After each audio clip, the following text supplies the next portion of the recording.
Corona काल में corona की वजह से कई महीने मीटर रीडिंग लेने नहीं गए।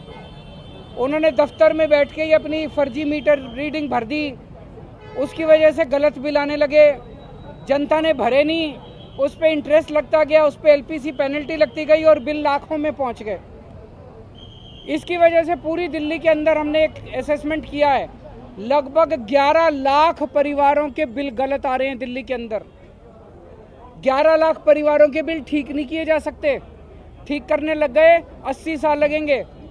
तो हम एक स्कीम लेके आए हैं कि ये जो पुराने बिल जिनके गलत आ रहे हैं, इनके बिल ठीक किए जाएं ऑटोमेटिक कंप्यूटर में डाल के।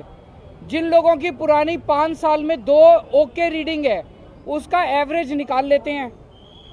जो ओके है, जो कस्टमर ने कहा हाँ ओके है, हमने भी कहा ओके है, उसकी ओके रीडिंग की एवरेज निकाल लेते हैं और सारे महीनों की उसके हिसाब से कैलकुलेट कर लेंगे। हमारा अपना, और जिस की 20,000 से कम आएगी उसके 0 कर देंगे। हमारा अपना अनुमान है 90-95% जिन लोगों के गलत बिल है उनका 0 बिल हो जाएगा, जो आज धक्के खा रहे हैं बेचारे। आज लोग जल बोर्ड के चक्कर काट रहे हैं, जल बोर्ड में रिश्वत दे दो तो बिल ठीक हो जाता है, नहीं दो तो नहीं होता।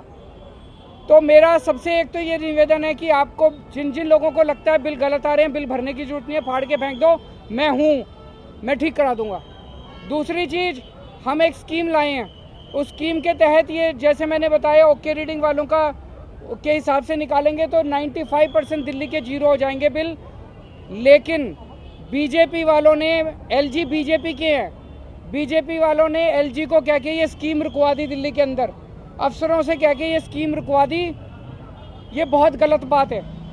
जनता के हित की स्कीम है, जनता पब्लिक वेलफेयर की स्कीम है।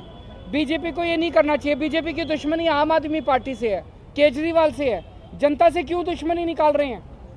तो बीजेपी ने एलजी को कह के निकलवा दी। आज मैं आप सब लोगों के बीच में आपका साथ मांगने के लिए आया हूँ। आप मुझे साथ दीजिए, मेरा साथ दीजिए। ये स्कीम मैं लागू करवा के छोड़ूंगा, चाहे मुझे कुछ भी करना पड़े, चाहे भूख हड़ताल पे बैठना पड़े, चाहे मुझे जो मर्जी करना पड़े।